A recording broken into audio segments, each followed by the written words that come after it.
Genèse, chapitre 15. Après ces événements, la parole de l'Éternel fut adressée à Abraham dans une vision.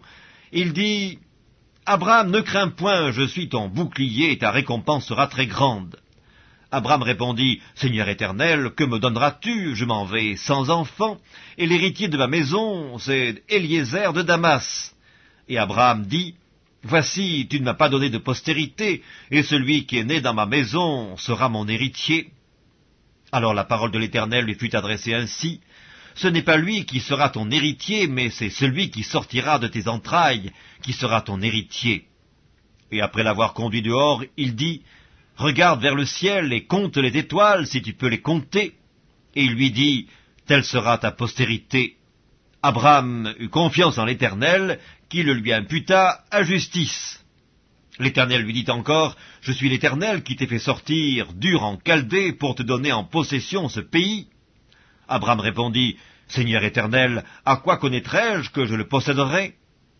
Et l'Éternel lui dit, « Prends une génisse de 3 ans, une chèvre de 3 ans, un bélier de 3 ans, une tourterelle et une jeune colombe. » Abraham prit tous ces animaux, les coupa par le milieu, et mit chaque morceau l'un vis-à-vis de l'autre, mais il ne partagea point les oiseaux. Les oiseaux de proie s'abattirent sur les cadavres, et Abraham les chassa. Au coucher du soleil, un profond sommeil tomba sur Abraham, et voici une frayeur et une grande obscurité vinrent l'assaillir. Et l'Éternel dit à Abraham, « Sache que tes descendants seront étrangers dans un pays qui ne sera point à eux. Ils y seront asservis, et on les opprimera pendant 400 ans. Mais je jugerai la nation à laquelle ils seront asservis, et ils sortiront ensuite avec de grandes richesses. Toi, tu iras en paix vers tes pères, tu seras enterré après une heureuse vieillesse.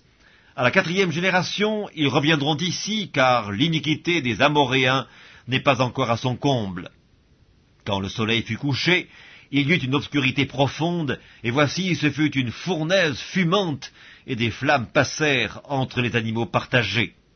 En ce jour-là, l'Éternel fit alliance avec Abraham et dit, « Je donne ce pays à ta postérité, depuis le fleuve d'Égypte jusqu'au grand fleuve, au fleuve d'Euphrate, le pays des Kéniens, des Kénésiens, des Cadmoniens, des Hétiens, des Phéréziens, des Réphaïm, des Amoréens, des Cananéens, des Girgasiens et des Jébusiens. »